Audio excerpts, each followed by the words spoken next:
Father, you alone shall guide me. No man shall lead my path. In the wind I hear your quiet whispers, and you heal my broken heart. Even some of my friends turn enemies, and they pray for right to feel. And remember you gave us your only begotten son, but we gave him the wound of lies. Send down your warriors with the hello. Be carried down to the end of days. No matter how the devil tries trick me, unto you my soul I will give. Father, I know this time is coming. I can see the high tide raise. Without you there is no rudder. Could it be that we decide? No weapon that form against us shall not prevail. And no man that rise against us, that war they shall never win. Because I will conquer, oh I will conquer, yes I will conquer them.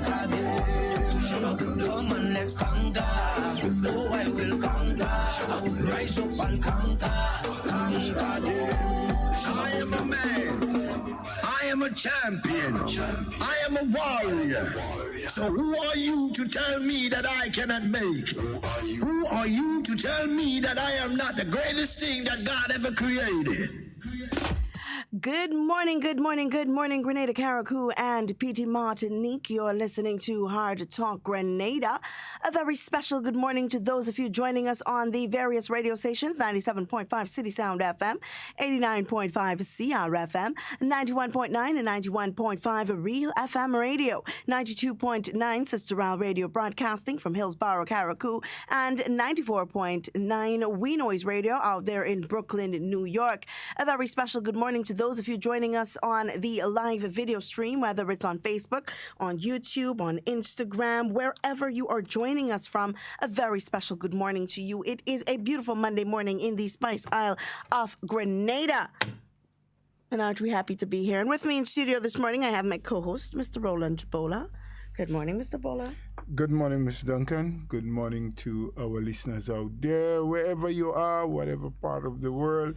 Grenada, Carriacou, Martinique, the rest of the Eastern Caribbean, of course, the diaspora, as we call them, London, Germany, the USA, our folks there in New York who listen to us live every day on We Noise. Yes. No, I think they've changed the name in it. No, We Know. It's We Noise. Yeah? We sure? Noise. Ah, Yeah, We Noise, WeiVybz. Yeah, WeiVybz. That's You what know. I saw recently someplace. Yeah. WeiVybz Radio.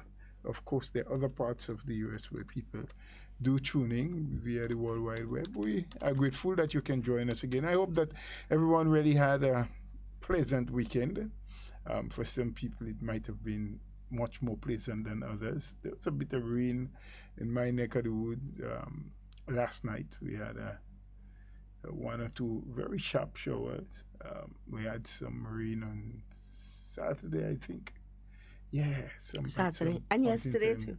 Yeah, yesterday not much as Saturday. I think I we had got a more rain during the day on Saturday than we got yesterday during the day. But we did get some showers last night. Well, that would have to be up by you because it was Well, very that's what I sunny said, my down. neck of the wood. It was very sunny down by me and a lot of rain yesterday. So I can't opposites. talk about by you. I wasn't by you. And I'm happy that we are talking about the weather condition in different parts of the country. So at different least parts of all the of the listeners will know that I see you most time 4 or 5 days per week at work. At work. And on weekends, I know nothing that happens to you. But she's smiling today. She put her hair into a nice kind of hairstyle, you know. What do you call that? A bun. A bun. Yeah, it's in a bun, and you know she kind of oil up her lips and her face and shining, and she must have had a good weekend. I had a peaceful one, very well. I got some of the things I wanted to do. I was able to accomplish it. Thank God. And here I am Monday morning. I've got health. I've got strength. Thank you, Lord, for another day. Just gotta keep going. Keep praising and thanking and being grateful for the mercies that He has afforded us. Absolutely. And Mr. Bola, of course, I want us this morning, because we talked about so many things on Friday. And it's not that we didn't get to finish, I guess, as time went by, quickly. It tends to do that when the conversation is really good.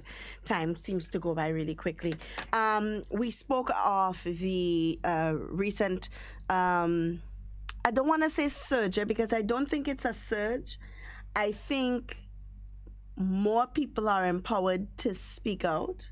I think there is more, social media has provided a platform where more people are informed about the happenings. So I think it's a matter of more information is being circulated that we see more, or we are aware of. That's what I want to say. We are aware of more of these cases of child sexual abuse, incest, molestation, these things happening.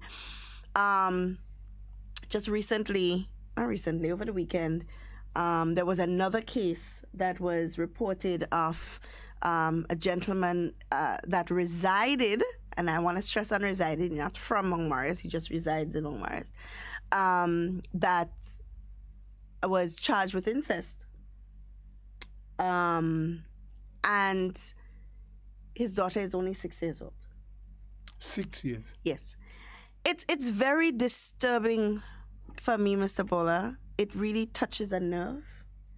And I am currently, which I'll fill you in more on, because I know this is something that you and I have discussed and we feel very passionately about, in terms of what do we do next, or what do we do now.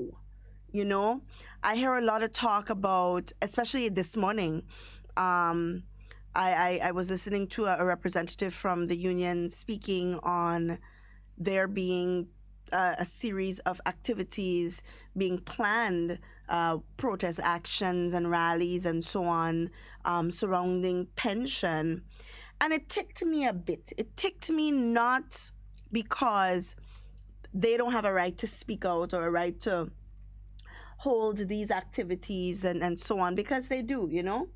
But it ticked me because we have an issue that is so disturbing, that is such a massive social ill that needs dire intervention. And here we have people waking up comfortably in the morning talking about we're going and protest for more money, or, you know, things like that, and not using their voices to speak out against these issues that are so disturbing in our society. And that irks me, Mr. Bola. And that is why I am very quickly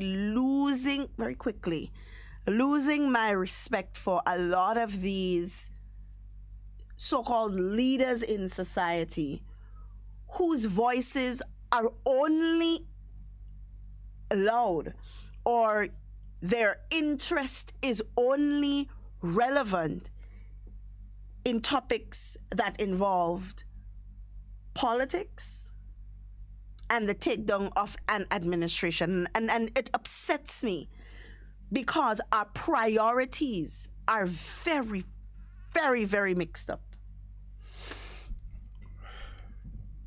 Shall I, Mr. Duncan? Go ahead. I would have to try and unfold. Yes. Because what you just gave was far more than a mouthful. It was more than a paragraph. It can be considered as an essay. Mm-hmm. Essay. So, yeah. So, let me see if I can take it point by point. One, it is okay. It is okay because it's an emotional release for you to feel upset, to feel the way that you feel about whatever is being planned by the public workers or the trade unions, or a combination of both. So while it's okay for you to release those hormonal feelings that has stirred up inside of you, one has to have a balance, right, and accept that is, and I think you've said that much, that it is also the right of those who feel that's what they want to do at this time. Secondly, you mentioned that our priorities are all mixed up, and I tend not to agree with you. Tell me why. We may not all be focused in on the same priorities. But again, that is our right so to do, to focus on what, in our opinion, as individuals or as groups, that makes more sense. We prioritize the things that we believe is going to bring us some sense of either acceptance or sense of happiness, or probably even some small measure of joy. So I would prefer you say that our priorities are different, and what you would have liked to see is more of us focused in on that issue. But again, it takes us way back into the 2 or 3 years ago when you and I, as you have just sort of mentioned, started a whole lot of work, captured a lot of information, placed it into the hands of an organization whom we felt at the time was in a good, maybe not the best, but a good position, and I don't want to say the best position, to raise awareness and for the purposes of advocacy on the issue of child molestation, sexually and otherwise. So that didn't happen. They did not move on, and so the whole idea of what we wanted to see, the transformation we were looking forward for, sort of crashed to get held up in the middle. But that does not make it okay for us to say that the people are not using their voices for it. Because of course, Ms. Duncan, and sorry for having to try at you like that this morning. It is Monday, it's the first day of the week, and we'll still be friends and get off on the same footing. We just don't agree all the time with the same set of things. And we should not.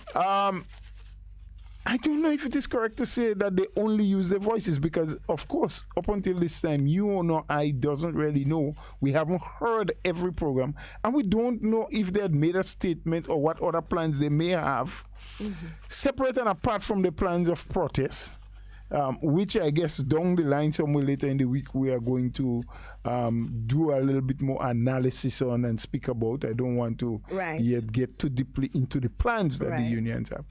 But I don't know if it is the best thing to say that they don't use the voices for that. They may well be in other forum. They may speak out in church. We don't know.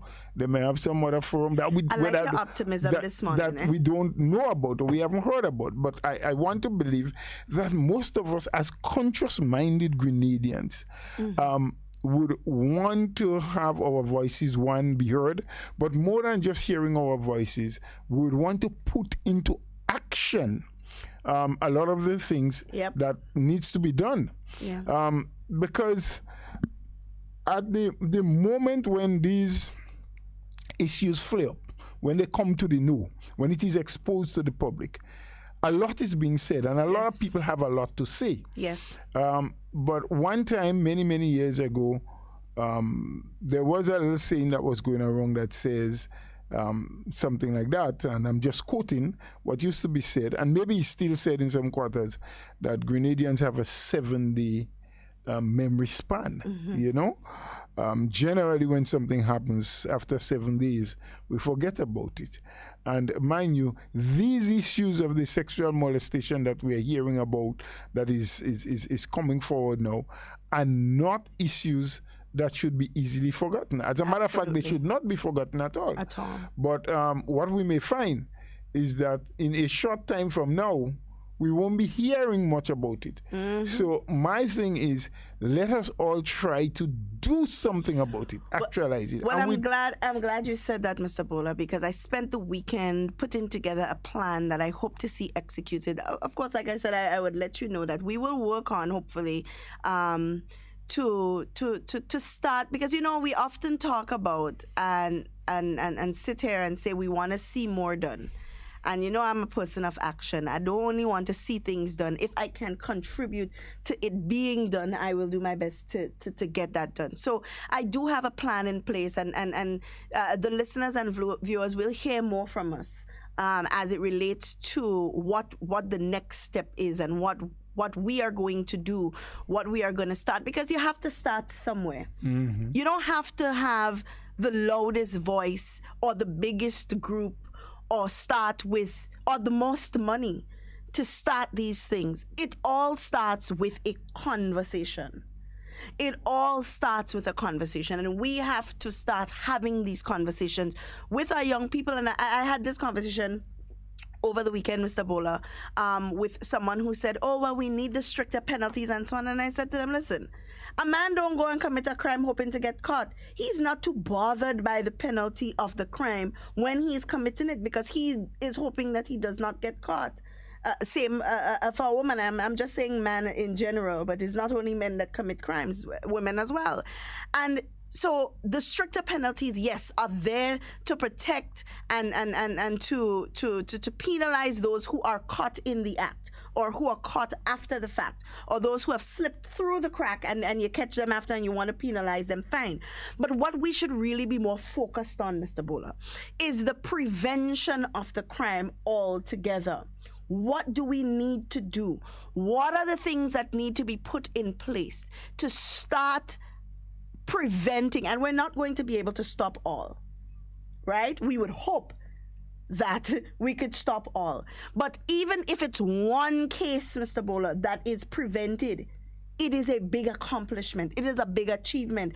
That means one child in our society has been spared from having to live a life where they are physically or emotionally scarred as a result of something that has happened to them. You know, and we also have to start having the conversation of not overlooking the fact that, yes, this person may have been directly affected. So we have a young lady in the home and she has been sexually abused, and we move quickly to remove her from the situation. We move quickly to get her into counseling. We move quickly to prosecute the offender.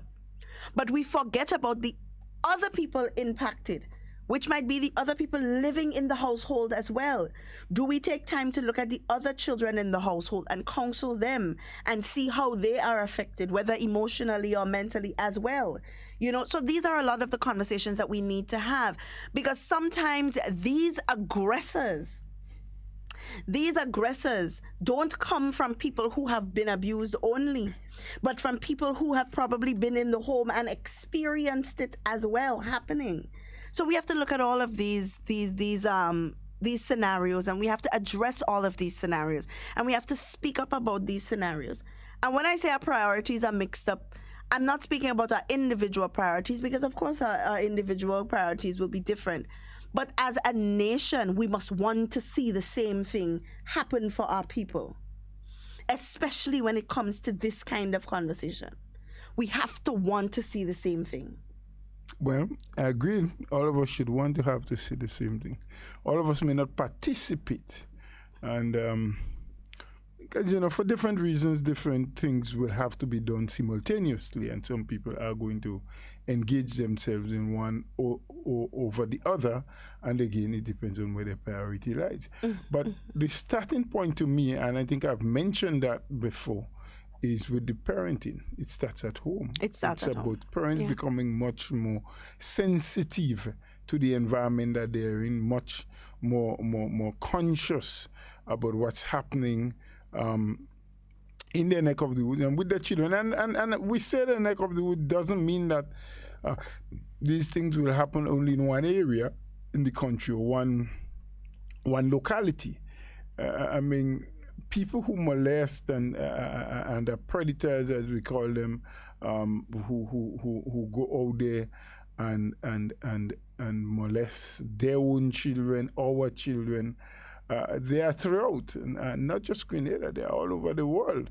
The thing I believe is that there must be a greater presentness in mind and in action on the part of those who take care of our young ones. So whether you are a parent, biologically or socially, whether you are a teacher, a social worker, a police officer, a nurse, we must always approach this thing with the presence of mind that it is possible that it can happen in my own home. It can happen to my own child. It can happen to the neighbor's child that I'm looking out for, as we would say in local terms in our neighborhood, that you throw in an eye out for. We must have the presentness of mind as a bus driver, as a police officer. So we need to check. And sometimes children suffer in silence, but they show signs. While verbally, they may not verbalize what's happening to them. The actions, the signs that emits from them should give us a clue. But if we are not looking and we are not sensitive enough, if we do not have a trained mind to understand, and that's why I said parental training, even at prenatal clinics and at the community level, and the churches and others getting involved, is of great necessity. Because sometimes when these issues occur, the way in which some of us speak and what we connote in our conversations is that this is a governmental issue. Yeah. It is meant for the ministry and the minister and the prime minister to do something about. But these realities occur in our neighborhood, in our homes, in our villages, and we must take steps together. And I am not saying here that government should not assist. I'm not saying that government doesn't have a responsibility in the matter. I'm saying that, listen, we cannot just always sit back all the time and feel government only has a role to play in dealing with these things. But also, Mr. Bola, their government's involvement is also limited. It's limited to what can be done on a national level, legally and otherwise. So government can make policies or put policies in place to deal with the offenders after the fact. But, and that is where it becomes problematic. What about the offenders that have not been caught or have not been identified? We speak too much about after the fact. What we need to be focusing on is before. What do we do before it happens? Well, yes, you need to have some sort of preventative methods. And that is why it is not one size fits all, or it is not just one approach. It can be one track. There are several things. There are many countries where there have been trials, where they have had issues of that being dealt with in a particular way. So there are examples out there that we can learn from. But at the same time, we don't have to take all of it inward wholesale. Because, our circumstances can be slightly different. An offender is an offender. Yes. But, we may have to tweak or twist or turn what another state, another country, in another region or so did to have it tailor-made to suit our style and in Grenada. But it really has gone past a vexing issue. It's a major concern, and we know the historical perspective has shown us that these sort of things has been happening for ages, for hundreds of years. As you correctly said earlier on, the exposure of these things are much greater in this present day because there are so many other avenues. In the earlier years, centuries ago, it took a young lady or a young man to actually speak out about what was happening to them. And the way in which the society was organized, the way in which you had so much connectivity in family and the stratas that was laid out in family, and the fact that children were so disciplined and learned not to speak if they weren't asked a question, so you couldn't just go. And the whole issue about sex and touch and so was a kind of taboo subject very early. it is a lot more open nowadays. Children feel a little more free and a little more comfortable to speak. There's still some homes where it is an offense to use the word sex. Yeah. How do you just approach your mother or your father and start talking that subject matter, or start speaking about a young man or a senior person that touched you in a particular way? There are still some homes where if a young lady was to report being touched inappropriately by a senior person, that young lady will be blamed and said, well, you put yourself in the position, why were you there, and this, and they become, instead of being the victim, they become the villain. Yeah. So, I mean, we have to be careful how we deal with it, and we can't just say it is one rule across the board, one method. A straight line method that works across the board. Things have to shift and change and be tailor-made depending on the family that you're dealing with, depending on the locality, depending on the mindset in that family or in that village and how people view it. Because while some of us in a particular part of the island may view these things as heinous crimes, there are other people who may laugh about it and feel, well, what is the danger here? Yeah. So we have to be conscious of that. And some time ago, a couple of weeks ago, when we mentioned that on program a little bit, and I've said that there must be deeper investigation and psychological evaluation and all those things, and the preventative style of things that we have to deal with. I meant that because while we are a small society in comparison to some of the metropolitan countries, while we are still 110,000, it is not safe for us to believe that whatever may solve that issue or bring some respectability to that issue in any one place or any one village will be suited for all of the villages. Again, so there's a lot of work to be done. A lot of work to be done by all and sundry. Like I said before, by the churches, by civil society individuals, groups and organizations, clubs, whether they're sporting or hiking or whatever they may be, parents, the schools, the Ministry of Education, the Ministry of Social Development, people like GNO, the women's organizations, YWCA. All of us have work to do, and we need to approach this thing holistically. We do. Not just now because there are a few cases that has come to the fore. Mm-hmm. It's to be very fair, there has some work has been done over the years. I would rather think it is unfair for us to say that nothing has been done. But there needs to be continuity. Continuity and probably greater focus, probably some semblance of more seriousness. All of those things. But it would not be correct to downright say that nothing was done. No, I don't think it would be the correct thing to do. So it's an issue that is there, that is pregnant at the moment for us to deliver on. So let's do it. Let's call on people. Let's march against it. Let's and I would want to advocate for the planners of the matches that they are hoping to come up with. Maybe that's something you can have as a tagline in it. Maybe that's something you can help to bring greater consciousness. Mm-hmm. Maybe as teachers and other public servants, whether you're a nurse or whatever, is something that you need to highlight and speak out openly about more. Maybe this is an issue that we need to see in a lot more comments and a lot more ideas going out on social media, as opposed to some of the other things that we post up and share and spread around the place.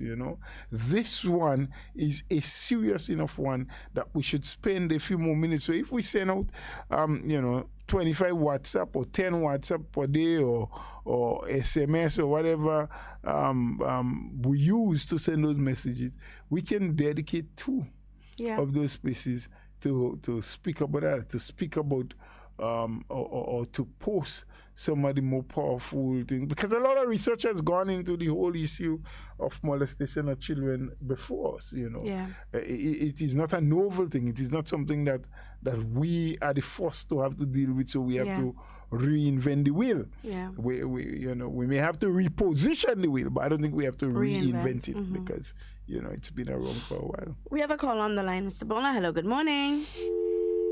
Oh, seems like we lost that call. They'll try again. There is a message on the live video that reads, "We need to educate our children and parents so that the children would not be afraid to fight off their aggressor. Our children are taught not to talk back to adults, and so they go along with what they are told.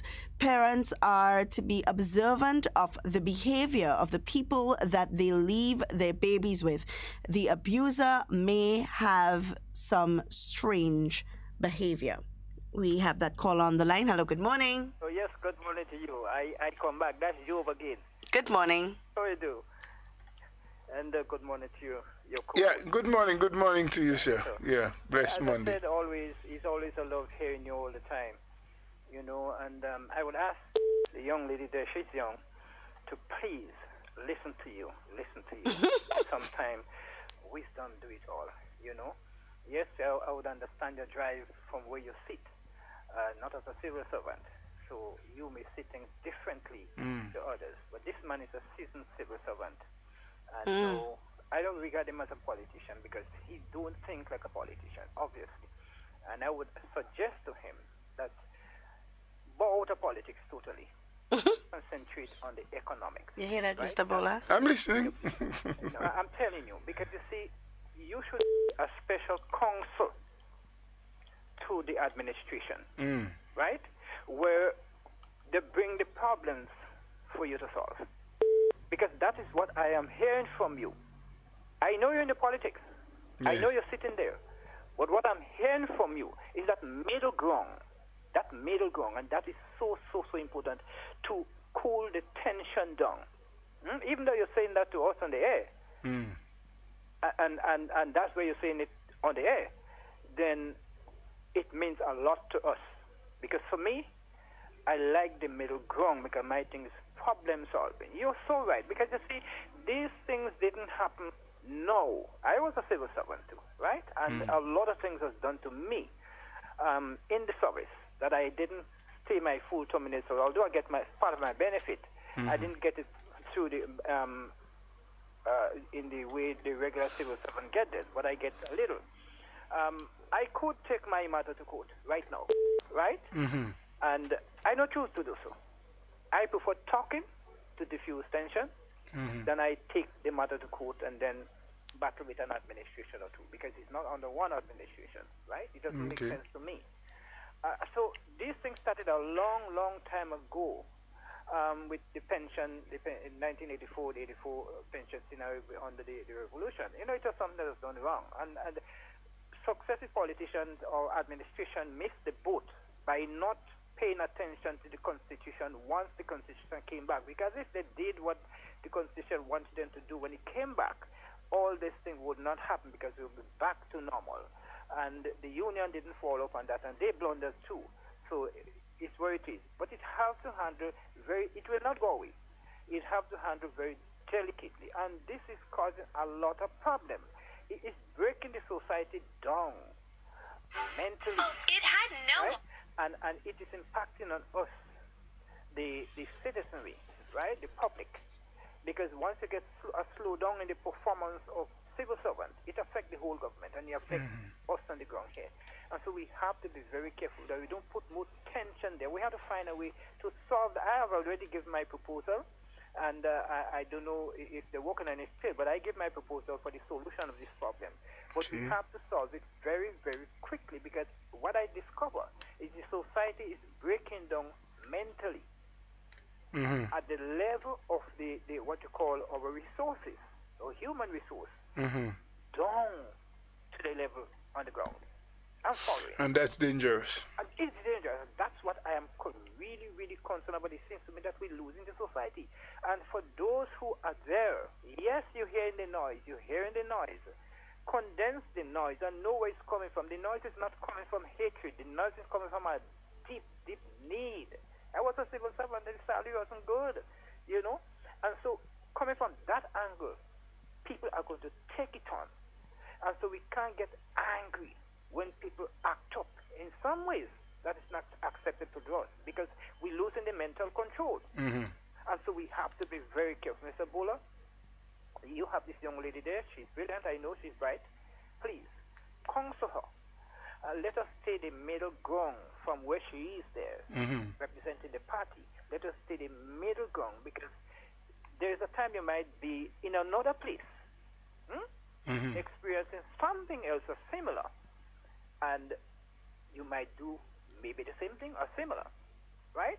So you have to understand, balance it. Must be okay. Well, I understand where they're coming from, you know.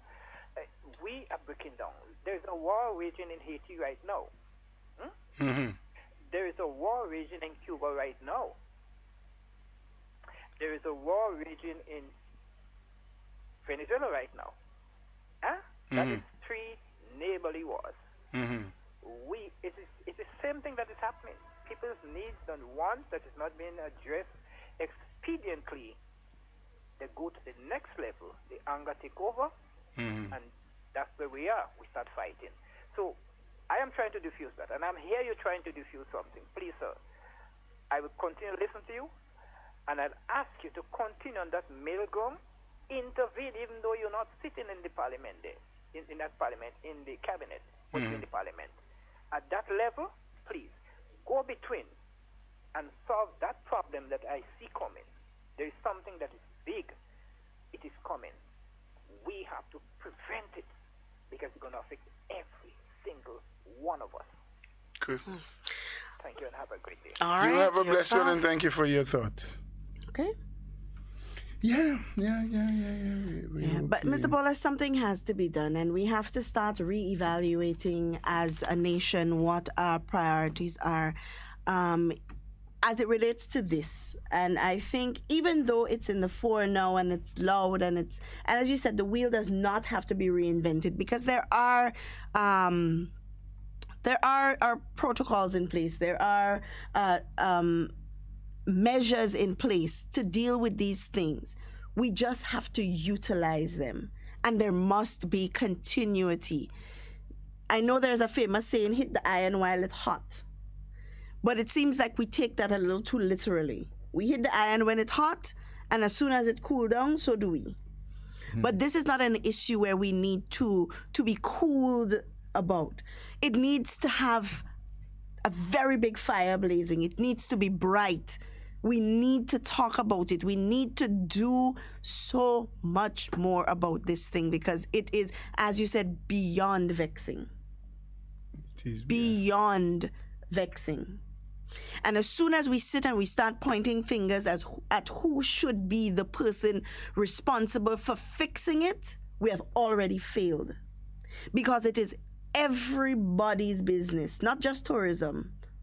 This is everybody's business because it will affect each and every single one of us in a different way. Yes, it will. So we have to do something. I'm real tired hearing people talk about, we need a sex offenders registry. Government need to put stricter protocols in place. And we sit there and we do nothing. We just let it happen. Hoping that when these assailants are caught, they will be dealt with sufficiently. And we're not thinking about how do we stop the assailants altogether. Like I say, chemical castration. It also helps. I heard you make a statement earlier, and I don't want to get into that because that would be another debate. But just to remind you, I heard you made a statement earlier on that when the act is being committed, the perpetrator always thinks they'll get away. Yes. So they don't care whatever the law says. No. Whatever the penalty. A thief never go on thief and think about the fact I never went on thief, so I don't know what you're talking about. But I am making my statement in reference to chemical castration. You said it earlier on. The law and whatever else doesn't matter because they always but we also had to think about Let us repeat not make offenders. that a debate. I'm just saying. We also have to think about the repeat offenders, Mr. Bola. To remind you, I still do not support your view. And that's okay. You don't have to support No. I know that. And I believe the more proactive we become, yes, the more parents become aware, yes, the more other leaders in society, in whatever field, and teachers is an area that has to be mentioned all the time because they are regularly in contact and direct contact with our children. Yes. The more our churches play a part absolutely in what is happening. And there is, and I think we had mentioned that before, there is a general sort of, I don't just want to use the word breakdown, but it's as though society now... A disconnect. Not even a disconnect, but it's like we operate in society with a mindset that anything goes. Yeah. It's all right. I know of an era, I think I am senior, I'm old enough, well, not old, but aged enough to remember a time when even if some of the apparel that we wore, that ladies in particular were, was halfway revealing or skimpish, to say the least, that they will do that in areas, but when it came to church or even going to a funeral, you would see quite the opposite from them in terms of how they attired themselves. Today, it doesn't really matter. I mean, people enter into the churches, people go to funerals. So they have just been... I think... that whole sort of looseness at every level. And we may want to say that we are in the modern times, and I do accept that, and that styles have changed, and I do accept that. But I think we have removed all of the boundaries. There are no longer boundaries for anything. And so anything goes anyway, anytime, anyhow, among any one of us. And maybe, I have no empirical data to prove such, but maybe some of these things, because we have now lost them or throw them away, they may have encouraged. Yes, and I'm speaking now out of my own views and belief. I don't want anyone to quote me to say, well, Mr. Bola say that is the reason. Because like I am saying, and I'm declaring a disclaimer here very early, I have no empirical data to prove. But when you look at society in general, when you look at how we operate, and then you have that issue, many years ago, 60, 70 years ago, you had young people, you had teenagers who got pregnant, who had kids. But it was not like the fashionable thing.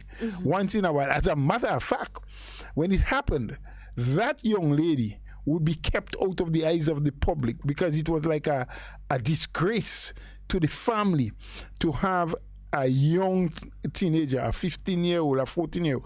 I'm not saying it didn't happen. It did. But the whole family, the extended family, the grandmother, the aunts, the uncles, it was like you brought shame onto the family.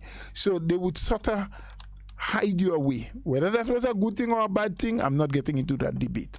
But today, it is almost like the fashion now is that when you become 12, you should get pregnant. And imagine a 12-year-old, a 13-year-old, even a 14-year-old having a baby. She brought in a young girl, a female, into this world at age 14. Now, when that child is 14, that mother is only 28. Yes? Yeah. And her mother may have had the grandmother maybe in their 30s. So you're looking at one family growing up together, doing everything together. Because here's what. When the 28-year-old wants to go to a party as the mother, the grandmother is what? The babysitter? No. How she would be the babysitter? Because the grandmother is 30 or 31. She digging party too. And then that 13-year-old or 14-year-old has little or no parental control. So they're in the party as well. That's what we... right? Some time ago we spoke about generational poverty. Right? It is as though it has become generational because we don't have the time. I saw someplace some time ago that the best thing you can invest in your children is your time. And that is what a lot of us as parents no longer have for our children. Time. We have little or no time. Yeah. We have become so fast-paced in the world. We have become so consumed by consumerism, wanting to have everything that everyone else have and be the best with everything that we do. So we have to buy more clothes. We have to buy a car. We have to extend on the house. We have to bring in a new couch. The fridge must be a bigger one and everything. So that some of us find ourselves having to do 2 and 3 jobs. And some people may cross the line here with me and say, well, if you have to survive, you have to survive. Yes, but there must be a balance in everything that we do.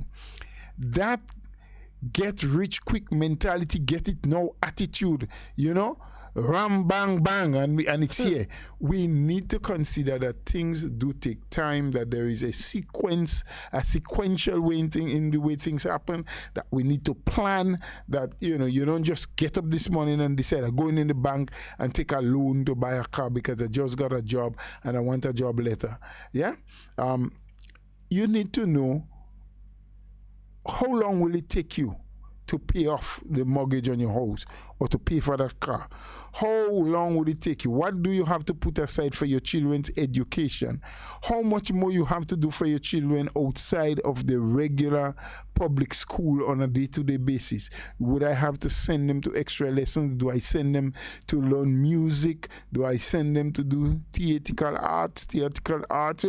Something that will help to build their confidence and to give them courage and to prepare them. Because as one of the persons put up on the live a while ago, we need to teach our children how to say no, how to be bold, how to be strong, how to stand up to people. Not just only by telling them, because some children only build a confidence by getting involved in what they call extracurricular activities, by getting involved in sports, by getting involved in drama. You as a parent just telling them doesn't always work for every child.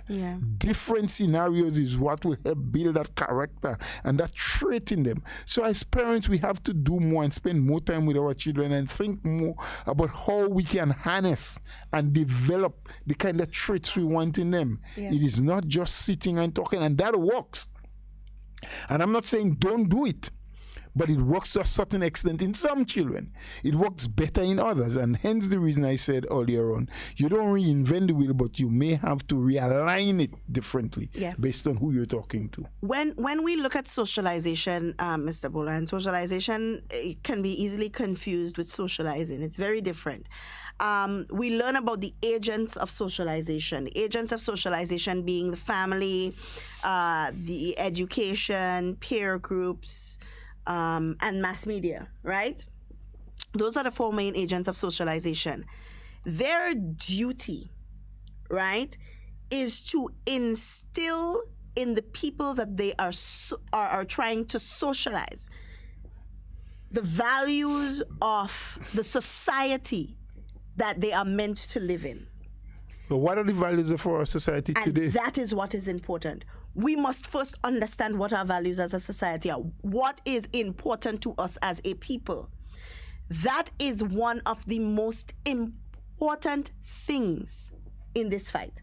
What is important to us as a people? What are our primary objectives? What is our priority as a nation? That has to be identified and clearly stated. So when these young people go to be socialized, when they go to the school, when they go to the family, when they go to their peer groups, and we're speaking about peer groups, things like when they go to school and they have extracurricular activities, choir, scouts, whatever it is. Choir is not just to teach you about singing, but we must learn to incorporate all of the values that we expect them to grow up with in life into these different programs, because these things are geared into fashioning this young person into the person that you want them to be in society. So we have to start incorporating these things into all of these, and mass media. And recently I did a comparative analysis as it relates to mass media and family. We know family is the primary agent of socialization, but it is now being said that mass media has taken the place of the family as the primary agent of socialization, because so much of what our children learn is what they get on social media, what they get through, whether it's watching TV or listening to music or on those social apps and so on. A lot of what they learn comes from that. So it means now that the mass media must play an even bigger role in the teaching of the values, what we want our children to learn, what we want our children to see, what we want them to be exposed to. But it must not take over what the family has to do, the responsibility of, and it has, because before you know, you and your child, you sit down together, you watch a movie, enjoy yourself and so on. Now to get rid of your children, you give them a tablet or a phone and you say, look, watch that, play that, you know, and you do not know in most cases what they're being exposed to in the process. So we have to, as people, understand that each of these things must work collaboratively, not one more than the other, but they must work hand in hand in ensuring that our children are properly socialized, that they are properly taught what they need to be taught to be effective contributors to the society that they are going to build. Well said. But who? What systems are in place? Having learned that the media have now overtaken the role, well, not so much the role, but being the main figure that the children, our children, learns from. Who is there to police and to see? So that is why, what content they are exposed to. But that is why I'm saying that it cannot be the media now being the primary source of. No, it cannot. It should not be. It should not be. But the family must work in hand. The research has shown it, and I'm not doubting it. Mm-hmm. I mean, people seldom have this face-to-face conversation again. Yep. You're talking, and not COVID, eh? Yeah, it's a little before COVID. I mean, you have young children playing games all day. Mm-hmm. No longer would they go into the playing field and play a little football or some windball cricket or moral, as we call it then, or spin top. Mm-hmm. They don't do that anymore. Mm-hmm. Everything is on a gadget. Absolutely. But the question is, what systems do we have in place? What methods of control is there to regulate what our children are exposed to?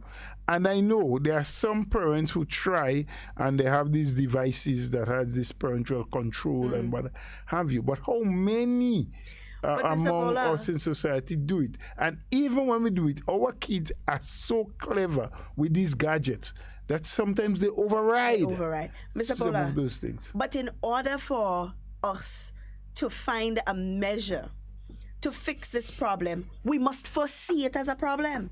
I don't think that we see it as a problem enough to try and find a solution for it. That can be quite true. But for example, in this day and age, you bring a child to church. You want the child to behave in a particular manner. But instead of saying to the child, listen to me, when you go to church, you are meant to sit and listen to what the preacher is saying. You are meant to sit and listen to what, or participate in what is happening and so on. Now, You don't want your child behave bad in church? Watch, look. You give them the phone.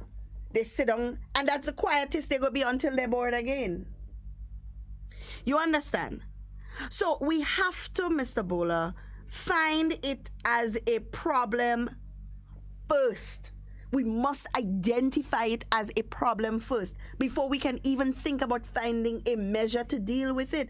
Because we could find ways and means to deal with this, with mass media becoming more prevalent in society than the family, But I, as an individual, didn't find a problem with it. I don't see no problem with that. And I ain't bothering with you and your thing. And therein lies that statement that the best thing you can expend on your children is your time. And social media has been able to gain more grounds because as parents, as guardians, we're spending less and less time, less and less contact time, less and less interaction with our children. So a lot of the decisions, the children make them on their own. Because you're busy in the morning, moving left, right, and center, getting to work, the child has to get to school. So that brief contact, sometimes not even at the breakfast table, because you have your breakfast at one time. If you do, some of us eat on the run. The children eat on the run. They are dropped off to school or they take a bus. And they get home at a certain time. We get home at a certain time. So sometimes we don't have that interaction again in the afternoon. And then when the weekends come, we are very busy ourselves trying to catch up on work that we did not get done during the week. We have our own gadgets and devices that, we are glued to. So the contact time between parents and children has become very limited. Again, I would want to suggest probably creating another avenue or inviting that opportunity for some of the perpetrators who prey on our children. Because children, while yes, they're glued to their gadgets and so on, they may be in love with it, they relish the moment to have interaction with a person, with another human being.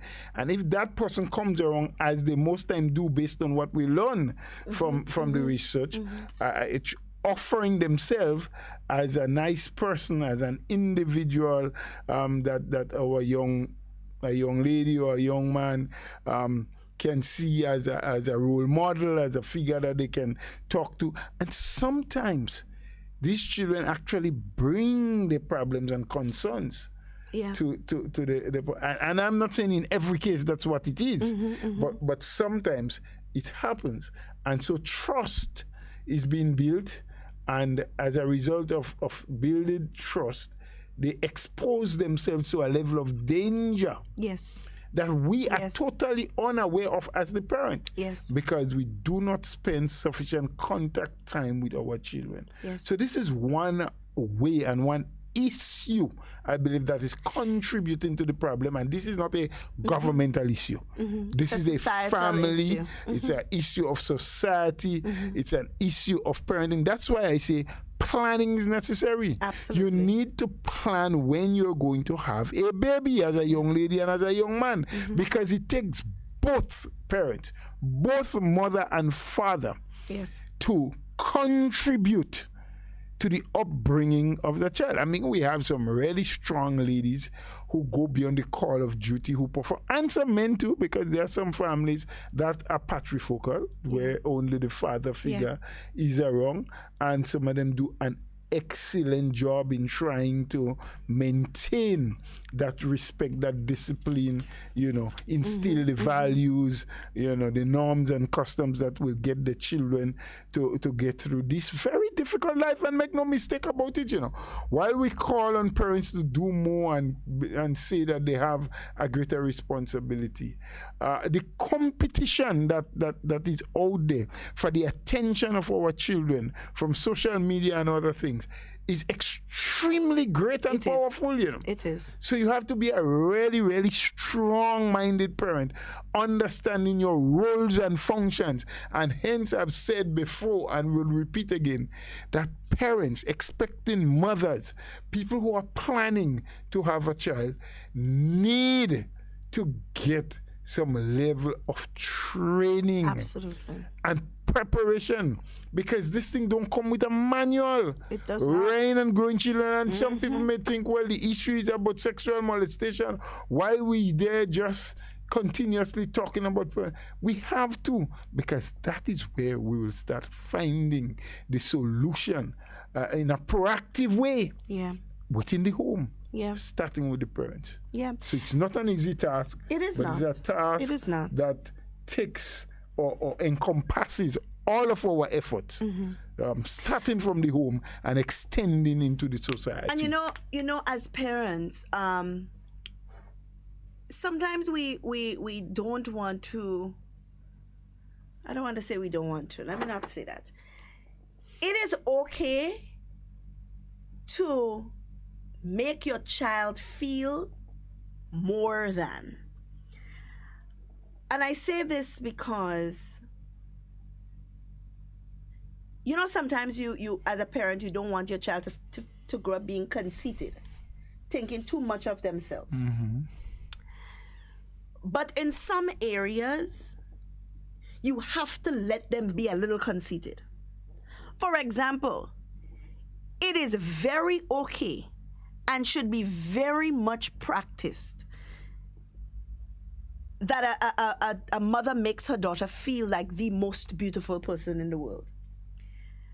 And I say this because it will not be a nice thing for you to not every day tell your child, you are so beautiful.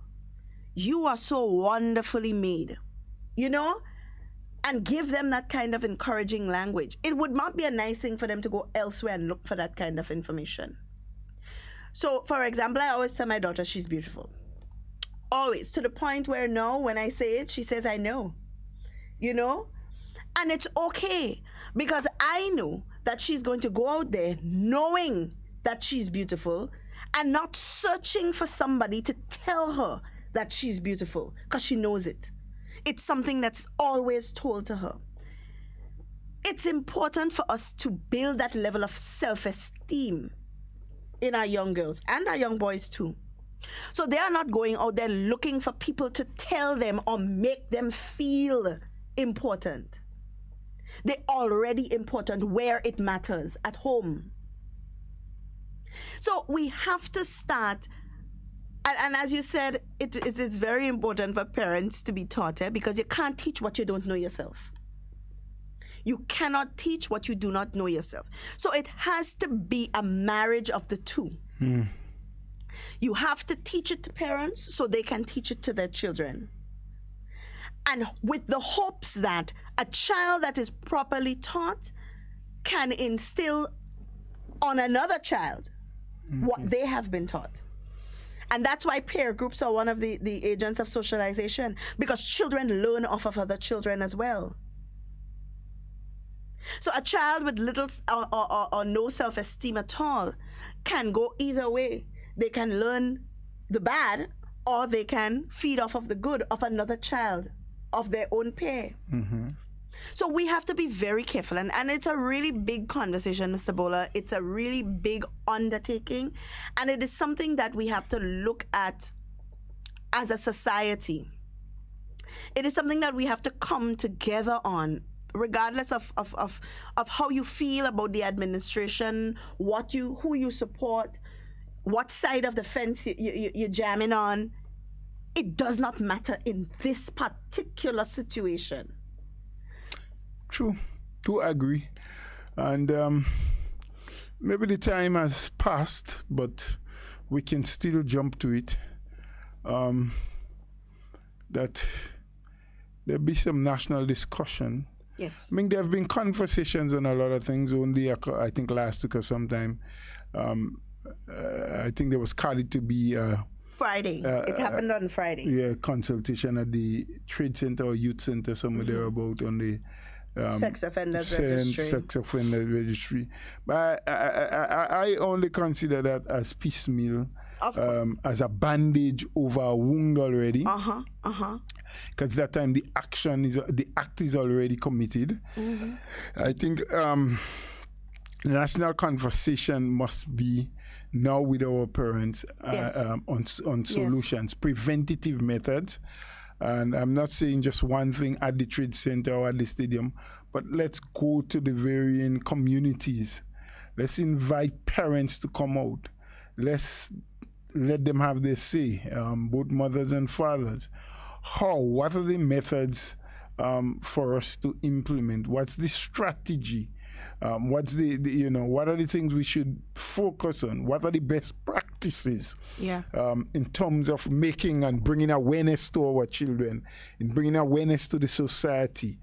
We are into the holidays, and maybe it's not the best time because the teachers do need the time, but maybe the Ministry of Education, in collaboration with the police, the Ministry of Social Development, some women's organization, the churches, what have you. I don't know what combination you may need, but probably can have a couple of days of workshop, as they would normally call it, with teachers. So that issue must be the sole issue for discussion, and getting them to better understand what it is that they must be doing, and how they can help to impart and guide our youngsters to fight off and to push off, and not to allow themselves to become victims of sexual abuse. I mean, the younger ones, the 5-year-old, the 3-year-old, the 6-year-old that are being molested, and I just say with some measure of concerns may continue to be molested. We'll have to find a different methodology, because while at a very early age you have to start teaching them, they may not be able, physically and otherwise, mentally developed enough to ward these people away. They must know the signs, and they must be able to speak. They must have such a good, well-developed relationship with their parents or with their guardian or with their teachers, that they may be able to relate a story of an occurrence with those peers, so that further step and investigation can be taken. But the most senior ones that can understand, and I'm saying senior now in terms of youthfulness, not maturity, they really need help, and we must use every avenue. We must not spare anything to help our children, like we should not do for any other national issue. So for the COVID, for the vaccination, we should not spare any issue. We should think. So it can be a combination of a number of things. While we try to encourage our people to get vaccinated, because there is a benefit for all of us, from each of us, excuse me, who get vaccinated, we also need to take on board simultaneously, because there is a multitude of activities and things happening that all needs our attention. And it is not one over the other. There are some issues that you have to prioritize. There are some issues that will take precedent. There are some issues that are of an urgent nature, so that you have to deal with it instantly. But there are some things that in dealing with one, you can always make mention of the other, because they have a ranking of importance that you can do them together. So, friends, I mean, it's not about sitting on our laurels and continue to complain every day, continue to point fingers and continue to say, but if this person did that, and if they did that, and if the police, they arrest the man in time, I mean, yes, the police have a job to do, but we as society also have a responsibility as parents. So why do we want to all abdicate our responsibilities for dealing and training and bringing up our children in a safe and secured home or environment, and you blame the administration and you talk about if the Prime Minister passed this law? I mean, the amount of laws we have on books in Grenada, we probably already have too much laws. We just do not have enough people implementing, utilizing, supervising, and policing those things. So that's where we need more of. I don't think we necessarily need more laws. And I'm not saying that it is bad to pass laws, because as society changes, you may need to amend certain things in the laws. But we have all kind of bits and pieces of legislation. And for the legal luminaries, for those who study laws, for those who are constitutional lawyers in their practice, they can, I think, surely talk about almost any issue that you can raise in Grenada now, they can point you to a bit of legislation that, if not fully covered, but under which you can get some kind of blanket coverage, you can get some sense of legal protection, because so many bits of legislation has been passed. You may have to, as I say, amend some of them to bring them in line with the norms and customs of this present day, but they are there. They are there. We need to educate ourselves about them. And so that is where I believe government has a role to take the first step in getting things going, and hopeful that others may join in and continue to work with them. Because, of course, if we don't protect the young ones of today, our senior years are going to be very, very, very difficult. Right. Let's open the lines, Mr. Bowler. The number to call, guys, is 440-7377 if you're calling locally. If you are in the diaspora and you want to give us a call, it's 347-329-3101. And, of course, you can send us a message or give us a call on WhatsApp at 440-7377 as well. Mr. Bowler, you know, you were speaking about what we would do for children at age 6 and so on, who probably are being sexually molested, don't know how to speak up about it, don't have the confidence to say anything. You know, there was a period in time where mothers would take their daughters to the doctors to be checked. Mm-hmm. I don't know if it still happens in households, maybe not. But maybe it's something that we need to start looking at. Bringing our young daughters and sons too. But maybe, but even more than bringing them to the doctors.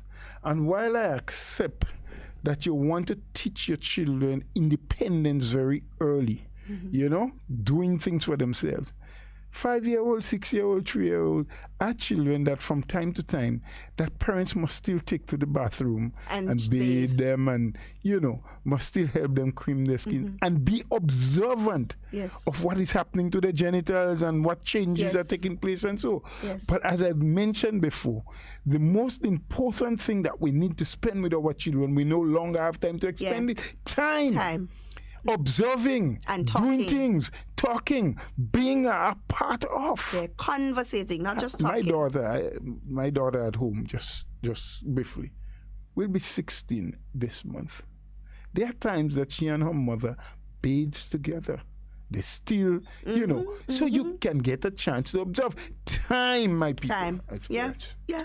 Yeah. We have a call on the line. Hello, good morning, Ms. Jacob. Miss Jacob, how was the birthday? The birthday?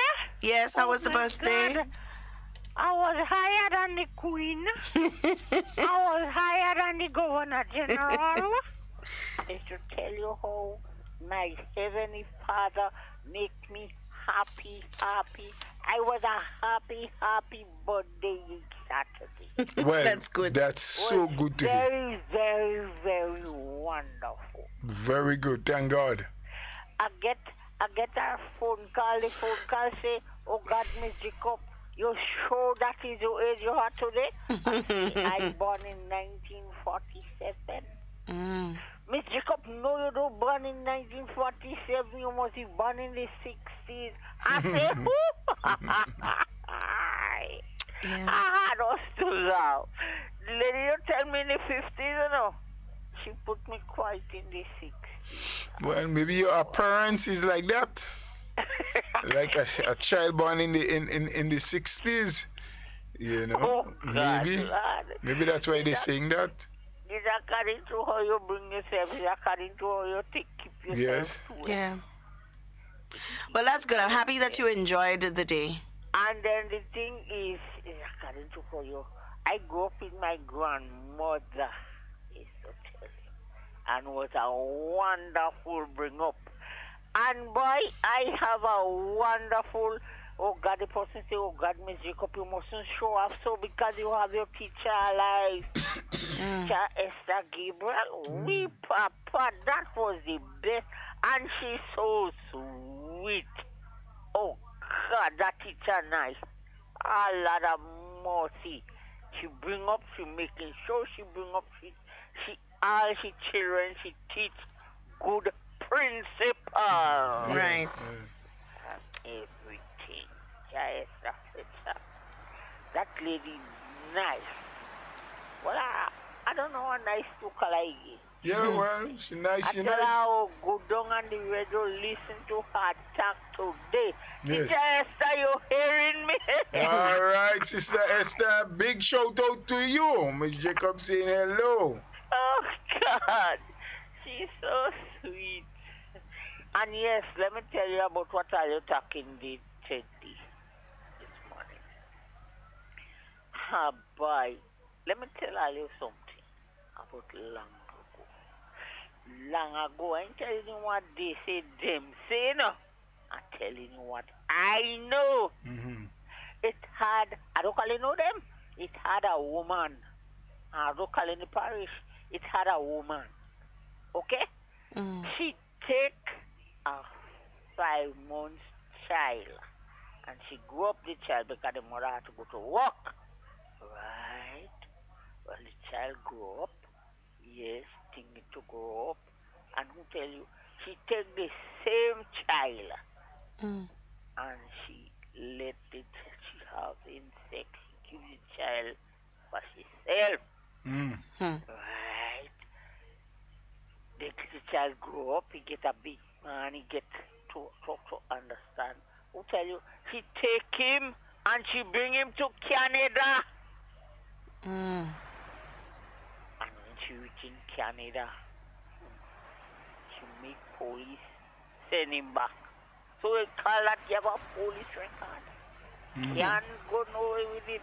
So that woman, oh God, that woman, she do good. She done done it, and I'm glad she did. She was born in hell now. No, we don't know. We are not to judge, Miss Jacob. Let's leave it in the hands of God. But you wicked. Yeah. But you know, people do things from time to time, and we feel a certain way about it. But in terms of that thing body hurting me. in terms of the judgment, we leave that to God. Yep. Doing that. Yeah, what they do doesn't seem to be right, but we leave it in the hands of God. She bring him away and she let police send him back in Grenada. What that's for? And she burning in hell now because she dead. But you don't know that. You can't say she burning in hell. I know. I go burning in hell for myself, but she burning before me. Oh, God. Well, we could make a laugh about it because we're still alive. Yeah, man. Yeah, it's a very unsavory practice. Yes, boy. So when I come and take a piece of cake with me? Wow. Big cake. I don't see me cake. Yes, I hear you get cake. I hear. I hear and I see you get cake. You hear and you see? Only that part you see? Yes. But you don't see the part where the person hand me the cake. The 2 hand holding the cake. I see that part too. I with 1 hand. And my hand touching the belly. You didn't see that? I see that too. It was all over the internet. Full belly, and I don't tell him already. Don't let no woman. Only me alone. Oh, God. I won't tell you who is that person. I'm not. All right. I don't tell him Grenadian who is that. No, don't tell him. Wonderful, beautiful, handsome. Oh my God. I had the best. That's yes. good. Well, you are I'm the happy. best, so you'd always have the best. Well, you know, the issue kind of hot and we see the lines blinking, so we happy that you had a good birthday.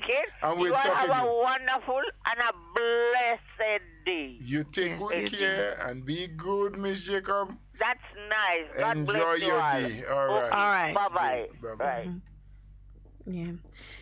So Bola, it's an unsavory practice, but while we wait on the calls, Mr. Bola, I do want to bring up something that's very troubling.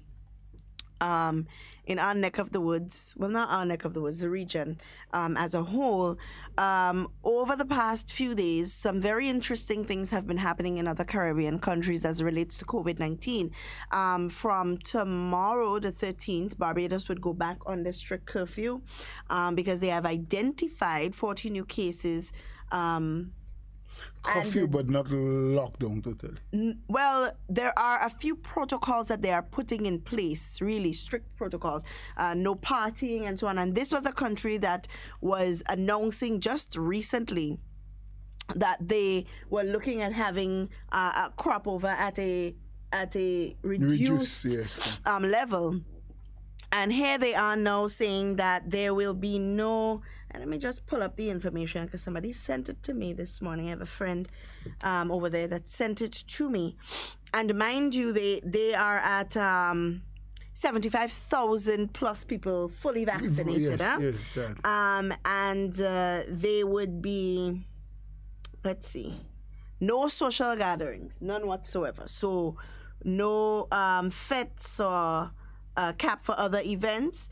And indoor events such as weddings and so on would have only 100 persons. There would be no summer camp for the next 2 weeks, no contact sports for the next 2 weeks, and no spectator sporting events as well for the next 2 weeks. They have also identified the Delta variant as well. Serious. In their country. The British Virgin Islands as well is a country that is grappling with the effects of COVID-19. And these are all countries that, in an effort to undermine what government is doing here in Grenada with the protocols and so on, are being referred to and compared with and saying, oh, well, look, they are able to do X, Y, Z, and look, this country is able to do X, Y, Z. But we are seeing the effects of this leniency too quickly. Mm-hmm. We are seeing the effects of it. Well, the negative effects. The negative effects of it. You know, where you have, and clusters seem to be a very big problem in business places. Clusters within business places are the leading source of infection in a lot of these places. In the BVI, that has been identified as the source. In Barbados as well, that has been identified as the source of infection, where individuals are getting infected at their place of work and going home. Yep. And carrying the virus to their people at home. Yep. And some people are wondering, oh, well, why is it that the employers are so busy to get their people vaccinated? This is the reason why. Well, this is part of, it's not the only, but the vaccination is definitely for protection and other things. And that's why we have constantly, unwaveringly calling on our people to please do the correct thing by going and get the vaccine. Absolutely. We have a call on the line. Hello, good morning. Oh, no, we seem to have lost the call. They'll call and again. That brings me, as you've raised that point, to talk about something that I had in mind only this weekend again. Mm-hmm. In several villages around the island, we'd seen this jab kind of, and when you say it, some people tend to think that you have an issue with the jab. Mm-hmm. I have no issue with the jab. It has by now become part of our culture. Yes? There were songs, calypsos, sang about it that won us, international recognition and all those things. So the jab itself, I don't have an issue with. The issue I have is the disregard for the health concerns that our people had, the lack of respect for the law and the lawmen, the fact that we want to be so defiant as a people and prove that whatever regulation, legislation, what have you, can be put in place, but we as a people are going to do as we like. Yeah. This is bothering on a country that has a lack of respect and direction. And I know for a fact that while the officers and the administration may want to have some level of leniency and may want to allow some people to at least have a chance to express themselves and be given an opportunity, they won't accept that forever.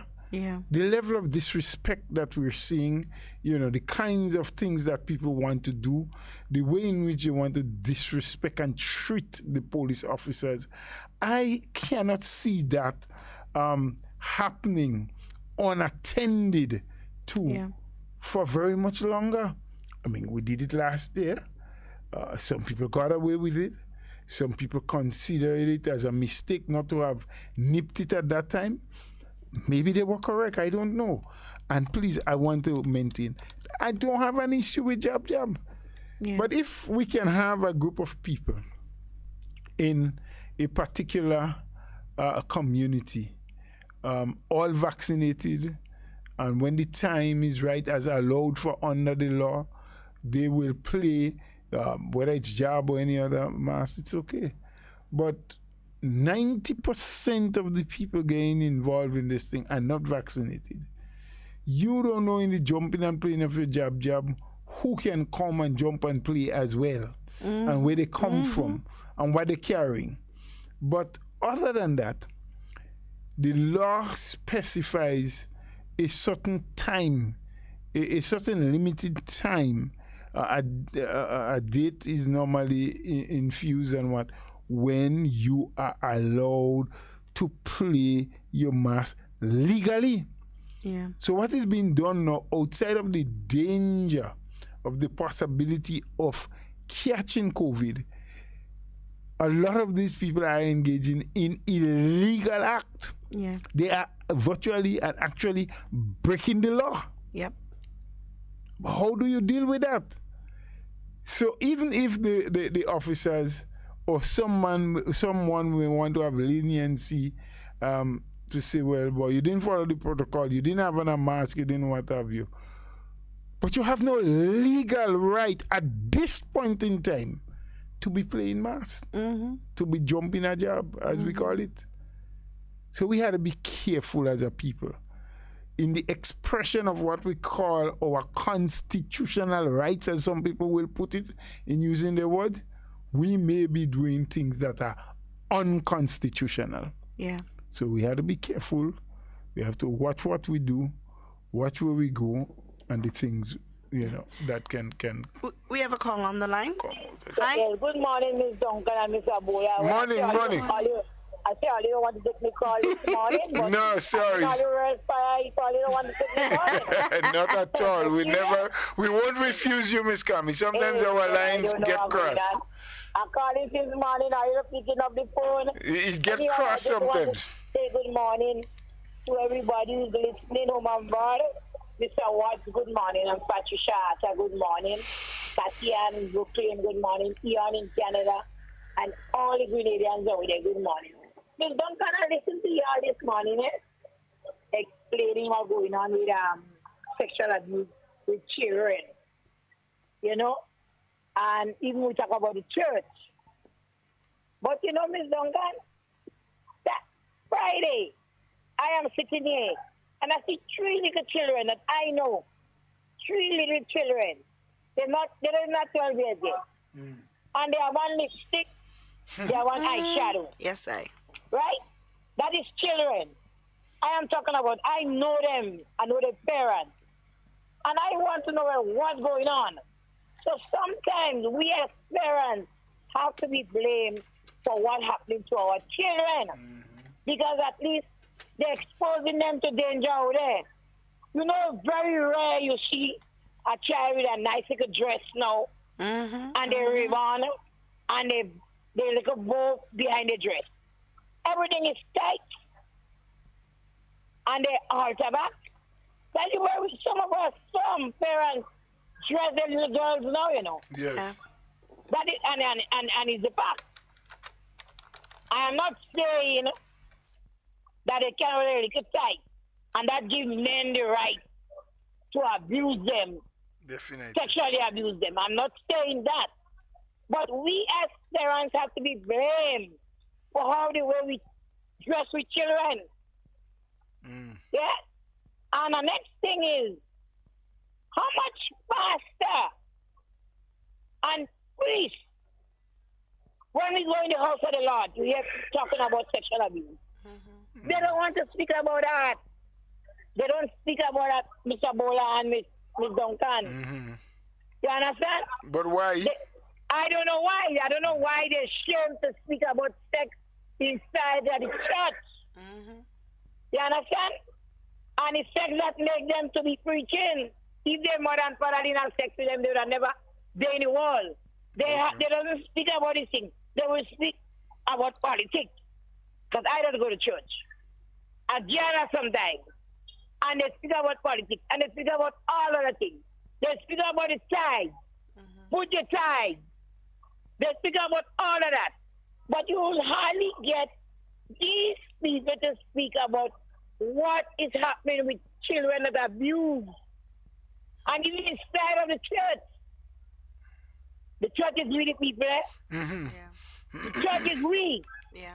Me and you is the church. And all of them going to vex.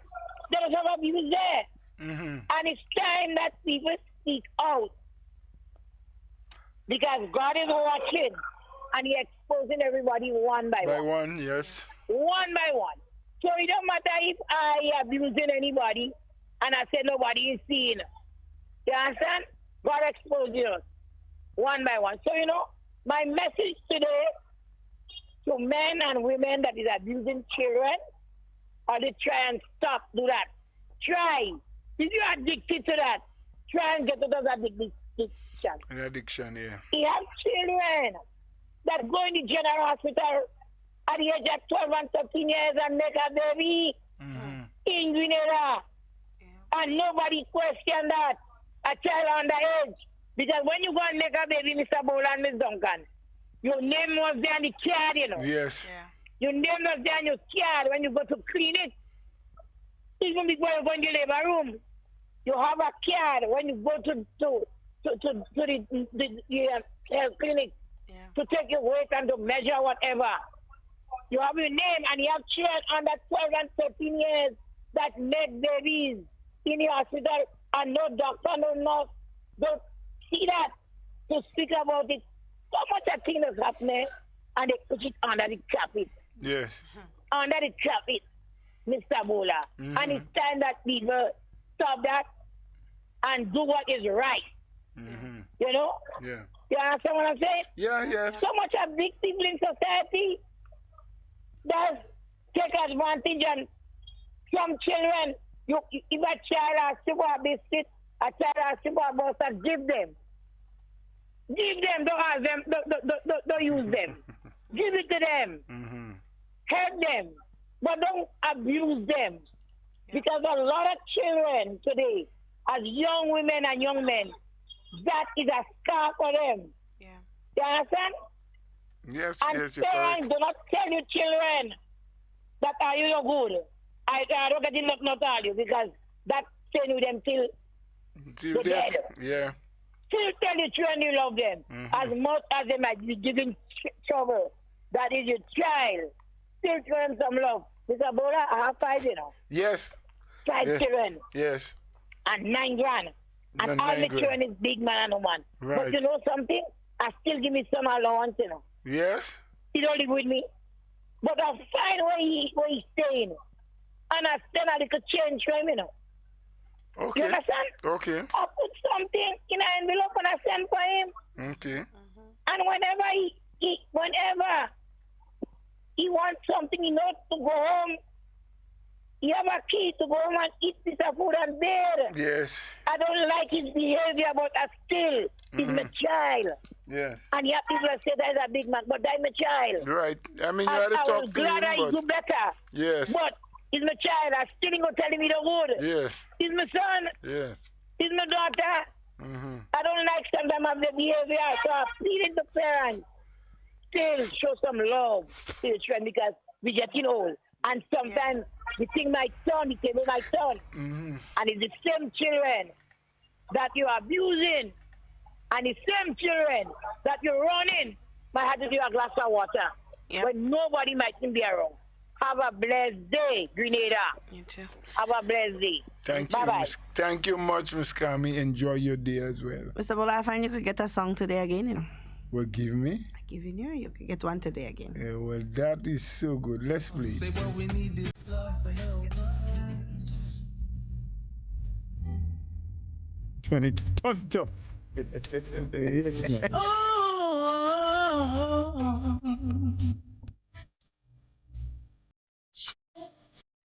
I'm gonna tell on you one day, I swear.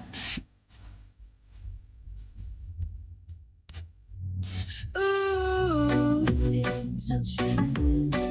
I'm gonna tell on you one day, I swear.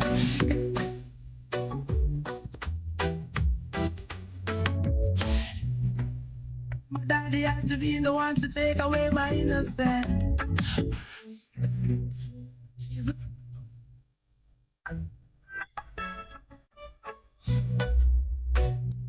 I'm not as happy as I seem to be.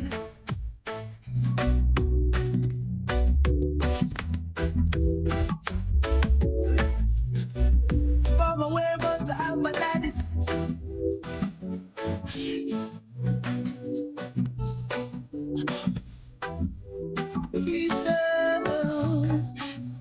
Touch me there. You one day, I swear.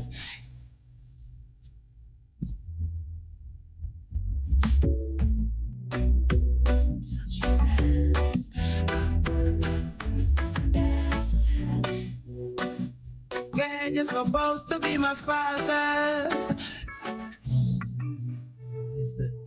Pay attention even if the man up. You have to make sure. Plus him will even try to take your son as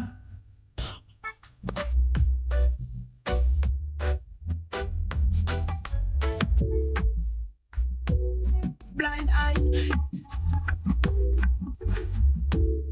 That it the thing it's a go save you because me sure say you see the savior. It's a lucky thing we got a nosy neighbor. Daddy, don't touch me there. Can't you see I'm scared? You're supposed to be my father. Touch me there. Yeah, I swear. You're supposed to be my father.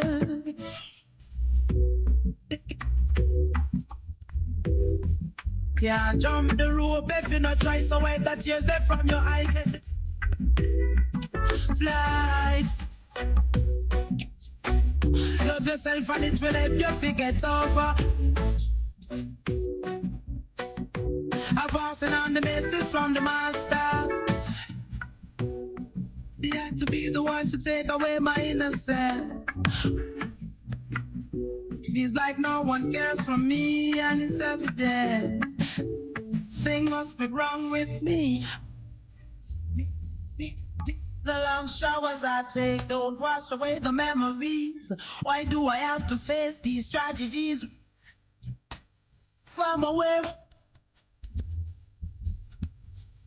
stopping from this.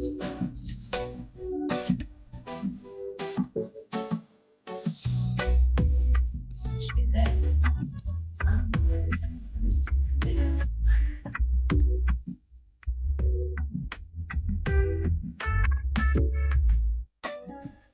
Touch me there.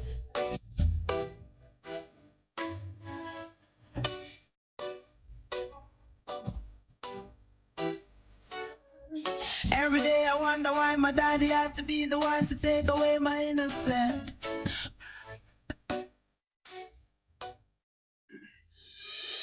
All right, Mr. Bola, and that comes and brings us down to the end of our program for today. Well, I do hope that the words, the lyrics, Queen Africa, is it? Yes. Queen Africa. Would touch the hearts of some of those who are in the act, intending to do the act, or, just probably have a thought harboring in their mind. It's really not the good thing to do. Our children need our protection. They need our love and they need our care. Not our mistrust. Yeah. You know, not the cunning way and seductive way and deceiving them when they think that we are genuine. They do need us. We brought them into this world. And as a good friend said last week, while we love the idea of grow what you eat and eat what you grow, it never meant the human flesh. Yeah. That was not included in that slogan. So, again, I want to thank all those who participated. I know a lot of people did not get through with their calls. We seem to have had a little issue with our lines crossing this morning, so we missed a few of the calls. We are sorry about that, but we are grateful and thankful for those who had been able to participate. If you just listened, whether you sent a message on the platform or you were able to get a call in, thank you for being a part of our talk. We aim to always try to deal with issues in a very calm and collective way here, and to give people an opportunity to express themselves and to learn at least from the little that we know, while we are always prepared to listen to and learn from you. So, wherever you are, whatever part of God's creation, we wish you a very pleasant Monday afternoon. We do hope that you can join tomorrow, God willing. We will not be on air. There should be the post-cabinet press briefing tomorrow. So be in the know, listen what has to be said. And then on Wednesday, there'll be a parliamentary sitting for the senators, the upper house of parliament. So for the next 2 days, you won't have to tolerate me in your living room or your bedroom or wherever. You may be listening in your office. You won't be tolerating Roland Bowler. Of course, many of you will want to hear Miss Duncan, who has a much more pleasant voice than I do. You fine? I'm fine. Who comes across, much more soothing. But be that as it may, I did have fun, in we trying to deal with in whatever limited way. Because it is not over because we spoke about it on Hard Talk. There's still a tremendous amount of work to do for the protection of our children against these abusers. And the abusers are everywhere, right in our footstools sometimes. So parents, I warn you again and I caution you, you cannot be too careful. And of course, do everything possible to spend more time with your children. Yeah. Do have an enjoyable Monday afternoon and the rest of this week. And remember, be safe, be secure. Always follow the protocols, but most importantly, be responsible with whatever you do, whatever you say, wherever you go. Because the choices you make would all have a consequence that will come with it. Yes. Take good care. All right, guys, and we have come to the end of our program for today. As we say here every day, in whatever you say and whatever you do, be safe and be secure. We always want to be talking with you, but we do not ever want to be talking about you. So please do enjoy the remainder of your day and stay tuned for the National Report. It's been a pleasure, guys.